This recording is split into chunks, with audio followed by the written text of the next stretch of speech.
Fala galera, voltamos e, bom, vamos lá. A gente tem aqui agora a norma de eficácia limitada a ser tratada por nós, né? E aí eu vou te mostrar mais um exemplo. Vamos dar um pulinho aqui no nosso inciso 32. E aí a gente vai apresentando as várias informações. 32, está aqui, ó, na telinha para vocês, 32. Olha que barato nós temos aqui. Nós encontramos o seguinte: o Estado promoverá, na forma da lei, a defesa do consumidor. Então perceba que aqui nós temos mais uma vez o na forma da lei. Só que a interpretação ela vai ser diferente, porque você encontra o seguinte: ó, o Estado promoverá, na forma da lei, a defesa do consumidor. Primeiro ponto, o nosso Constituinte garantiu a defesa do consumidor como um direito fundamental. Aqui nós temos a defesa do consumidor como um direito fundamental. Isso aqui já está tranquilo, legal? Todavia, a gente verifica que a defesa do consumidor, ela não foi, as regras de defesa do consumidor, elas não foram estatuídas na Constituição. Elas não foram definidas no texto constitucional. Elas devem ser definidas numa lei. Acho que a conjugação do verbo até ajuda, né? O Estado promoverá, na forma da lei, a defesa do consumidor. Vamos lá, vamos matar aqui alguns valores. Preste atenção. Nós temos a Constituição nascendo em 1988. Então, em 1988, a gente ainda não tinha uma lei definindo as regras de defesa do consumidor. Aí, em 88, nasce a Constituição exigindo essa lei, exigindo que o Estado promovesse, na forma da lei, a defesa do consumidor. O Código de Defesa do Consumidor, conhecido Código de Defesa do Consumidor, ele nasce em 1990, que é a Lei 8.078. Aquela lei, a Lei 8.078. Então, o legislador, ele obedeceu essa ordem constitucional, já que a Constituição exigiu que o Estado promovesse, na forma da lei, a defesa do consumidor, o legislador foi lá e criou a lei, obedecendo essa determinação constitucional. Nessa linha de raciocínio, a gente verifica que a norma constitucional ela só trouxe a defesa do consumidor como direito, mas não falou mais nada sobre. Houve a exigência de uma complementação. O que isso nos reporta? Temos a defesa do consumidor, deixa eu colocar aqui, defesa do consumidor, inciso 32 da nossa Constituição, como um direito fundamental, está lá na norma. Só que essa norma constitucional ela precisa de um complemento. E esse complemento decorre do nascimento de uma lei. Tudo bem?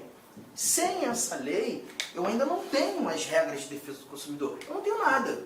Eu só tenho um direito apresentado, mas sem suas regras. Não sei como exercer a defesa do consumidor. Para que esse exercício se mostre, a gente tem necessidade da lei. Então a lei aparece aqui para tornar exercitável a defesa do consumidor. Sem a lei eu não tenho nada. Eu só tenho um direito previsto, mas sem aplicabilidade. A lei agora ela não nasce para restringir o direito, ela não nasce para diminuir o direito, ela nasce para concretizar o direito. Há exigência da criação da lei. Você percebeu a diferença? Então aqui você já não mais fala de norma de eficácia plena, você já não mais fala de norma de eficácia contida, mas você traz a chamada norma de eficácia limitada. A norma de eficácia limitada, nesse instante, ela aparece justamente para garantir que um direito seja efetivamente exercitável pelo complemento legal. Então, peraí, vamos lá. A norma nitidamente não é completa. A norma constitucional nitidamente não é completa. Então, eu boto essa norma, tem o sentido, mais uma vez, não integral. Estamos juntos? Não integral. Só que, nesse caso, a aplicabilidade não é imediata. A aplicabilidade se mostra mediata, dependente de complementação dependente de complementação legal. Então, eu só vou ter efetividade na norma a partir do momento que surgir a complementação. E é essa complementação que vai fazer com que o exercício, com que a proteção, com que aquele direito seja genuinamente exercido por mim e por você. Para alguns doutrinadores, lembra, Maria Helena Diniz, né? Ela traz outros nomes e ela diz que essa norma é uma norma de eficácia relativa, de novo traz como relativa, mas diz ser dependente de complementação.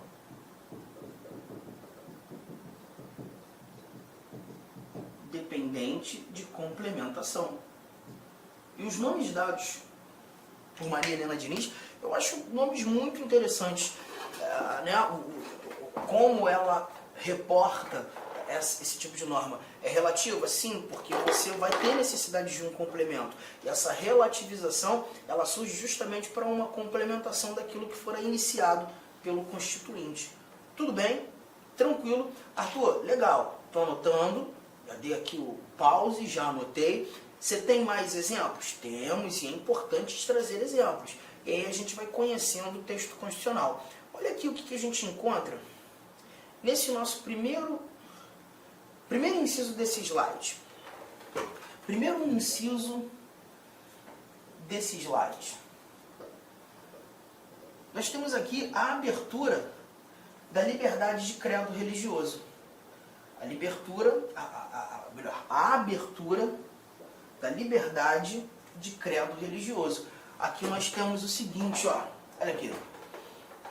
É inviolável a liberdade de consciência e de crença, sendo assegurado o livre exercício dos cultos religiosos e garantida, na forma da lei, a proteção aos locais de culto e suas liturgias. Então a gente verifica que é garantida na forma da lei a proteção aos locais de culto e suas liturgias. Aqui, então, eu tenho a necessidade da lei para proteger os locais de culto. A necessidade da lei para proteger as liturgias. Há uma exigência da criação de lei. Aqui a gente não está verificando uma lei para diminuir a proteção. A gente não está verificando nascer lei para restringir a proteção. Não, não. A gente está verificando a necessidade da lei para proteger. Para proteger. Norma de eficácia limitada. Assim como no inciso 6º, 7º, olha aqui, ó, é assegurada nos termos da lei a prestação de assistência religiosa nas entidades civis e militares de internação coletiva. Esse inciso é legal porque quando a gente fala de prestação de assistência religiosa, por exemplo, nas entidades civis, a gente verifica religiosos que vão a hospitais, por exemplo, né, para levar a assistência religiosa. Em entidades militares, nós encontramos, tanto nas Forças Armadas quanto nas Forças Auxiliares, polícias militares, bombeiros militares, a figura do capelão, né, que já é um militar, né, que já cumpre o oficialato, que está lá justamente para prestar assistência religiosa. Só que, Arthur, todas as religiões podem levar assistência religiosa, por exemplo, nas entidades militares. Qualquer religião, um indivíduo pode se tornar capelão? Não, aí você tem a necessidade que lei regulamente isso, né? Hoje, salvo engano, você tem algumas ramificações religiosas, como o protestantismo, como o catolicismo, salvo engano, o espiritismo, líderes espíritas também, né? Pastores, padres, líderes espíritas, mas você não tem para todas as religiões. Você não tem para todas as religiões. Então, essa prestação de assistência religiosa em entidades militares precisa ser regulamentada em lei. E quando do regulamento em lei, nós teremos a oportunidade que essa prestação de assistência religiosa seja garantida. E aí a gente chega a um ponto. Você está percebendo que o exercício do seu direito, nesse contexto, ele depende de uma complementação legal. E aí, muitas vezes, em sala de aula, quando o aluno está viajando comigo, imbuído comigo nessa interpretação, ele pensa assim, caramba, mas isso é muito confuso, né? Porque perceba, aí eu tenho um direito, o Constituinte me deu o direito, está lá escrito na Constituição, só que em alguns casos, para eu exercer esse direito que o Constituinte me deu, eu tenho que aguardar a regulamentação. Esse direito precisa ser regulamentado. Arthur, a minha preocupação é a seguinte, E se o legislador não regulamentar? Se o legislador não criar a lei que o Constituinte exigiu nascer para que o direito seja efetivamente exercido por mim? Eu fico no prejuízo? Num primeiro momento a gente pensa em prejuízo, sem dúvida alguma. Num primeiro momento a gente verifica um prejuízo, porque você tem um direito que você não pode exercer, porque o legislador não fez a parte dele. E aí esse prejuízo deve ser entendido como uma violação ao direito. O poder público está violando o teu direito, não por uma ação, mas por uma omissão. E é por isso que quando a gente estuda direitos e deveres individuais e coletivos, esse nosso artigo 5º, quando a gente chega lá no finalzinho do artigo 5º, nós encontramos uma sequência de incisos que apresenta para a gente os chamados remédios constitucionais. O Constituinte sabia que no dia a dia, no cotidiano, esses nossos direitos poderiam sofrer restrições arbitrárias, poderiam sofrer violações, arbitrariedades, ilegalidades. E para essas legalidades, para essas arbitrariedades, ou até mesmo uma omissão que configura uma violação, que é o caso aqui, o Constituinte nos deu remédios, que são ações judiciais, como regra geral, e nós teremos a oportunidade de levar ao conhecimento do Poder Judiciário, falar para o Judiciário, o Poder Público violou o meu direito. O Judiciário é que o Poder Público atingiu o meu direito. O Poder Público não fez aquilo que deveria fazer e isso me gera um prejuízo. E o Judiciário vai ser competente para resolver o problema. Os remédios constitucionais são instrumentos garantidores da boa fruição dos direitos fundamentais. Tá? A gente, quando estuda remédios, o primeiro remédio que aparece na nossa cabeça é o habeas corpus. Né? Todo mundo conhece o habeas corpus. O habeas corpus é o mais comentado na televisão. Né? O habeas corpus ele só protege a liberdade de locomoção. Então, quando o poder público viola a liberdade de locomoção de alguém, prende alguém que não deveria ser preso, ou uma prisão que já se mostra injusta, que já se mostra ilegal, eu posso usar um habeas corpus, levar essa ação judicial, esse remédio constitucional judiciário para que o judiciário resolva o problema? Pode. Claro que pode. Para isso que servem os remédios constitucionais. E para esse caso, a tal da norma de eficácia limitada, você vai verificar um remédio que nasceu só para isso, que é o mandado de injunção. Aqui explica mais, sim, a gente vai falar do mandado de injunção, mas nós falaremos do mandado de injunção num momento apropriado.